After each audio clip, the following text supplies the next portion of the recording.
why don't we start with the basics? Do you want to start off by sharing what Endstate's all about?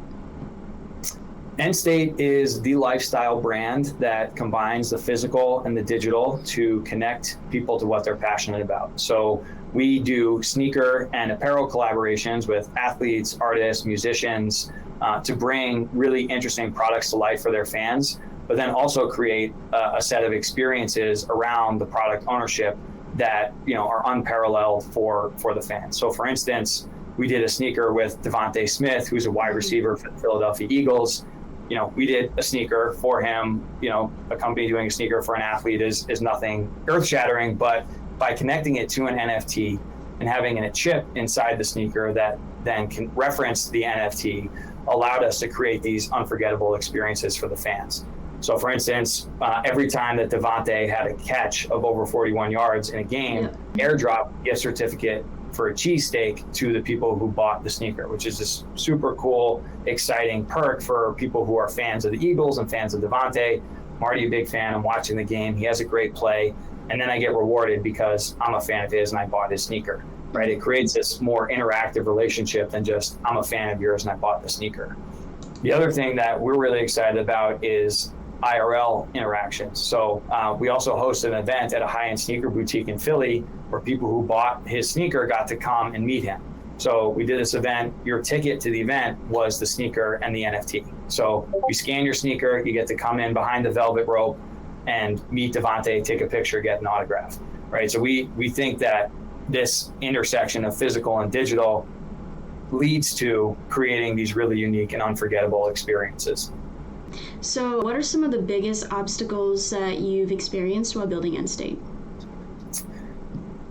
There's been a lot. I mean, bringing a physical product to market is really hard.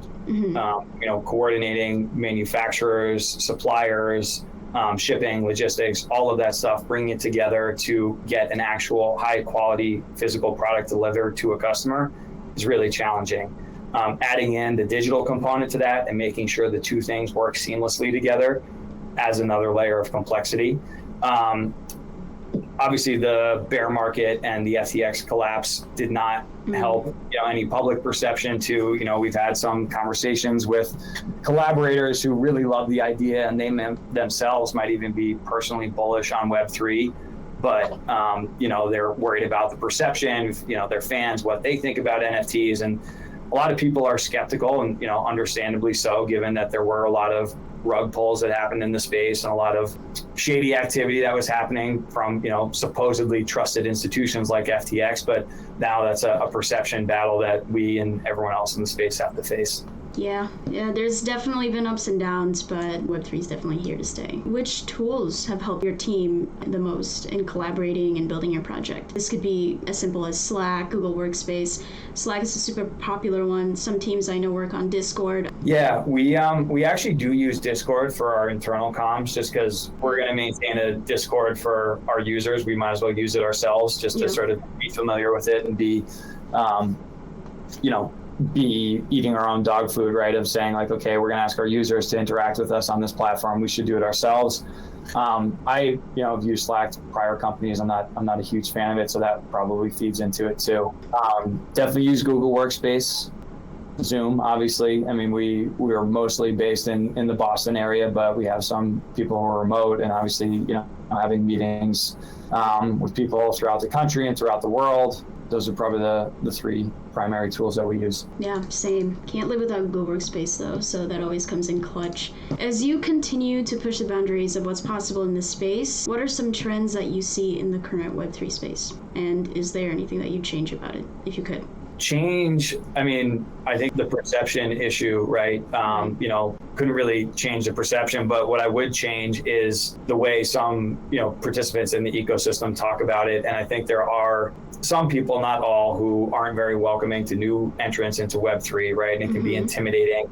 I think that there's, a lot of high profile people in the space and, popular Twitter accounts that people follow that make it seem like this is a really exclusive, difficult to access, difficult to understand space when, at the end of the day, it's not really. So having a more, open-minded approach, I think would be better for everyone in the space long term.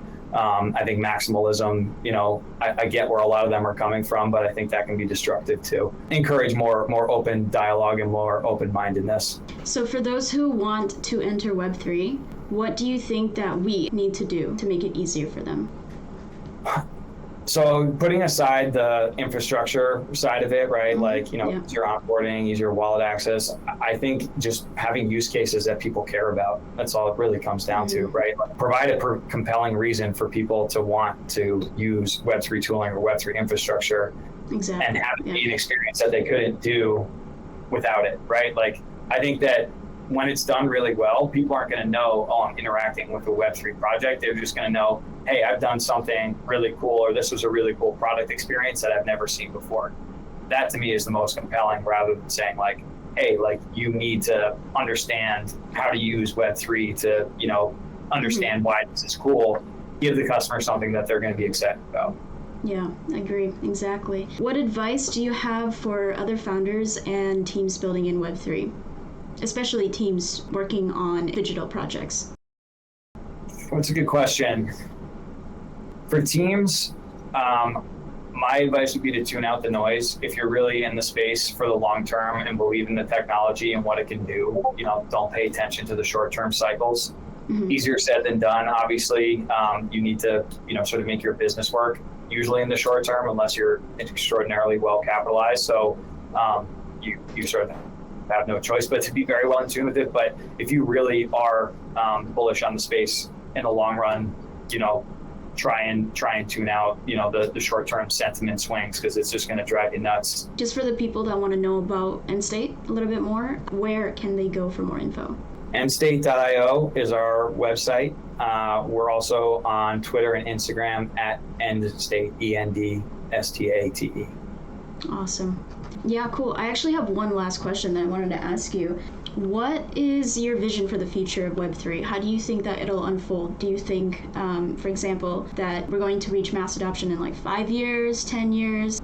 I'm optimistic in terms of adoption, right? I don't think it's going to take 10 years. I think it'll take closer to 5 than 10. I think if there's compelling use cases that are sufficiently interesting for customers to want to interact with, figuring out how to interact with Web3 and figuring out wallet infrastructure and private keys and what that means, especially as more and more tools pop up to abstract that complexity away, I don't think there's going to be any issue in onboarding users. I think the onus is on the creators and the founders within Web3 to create interesting enough experiences to want people to make people want to interact with them. So before we wrap up, is there anything exciting coming for Endstate? We do have a couple of exciting drops coming up.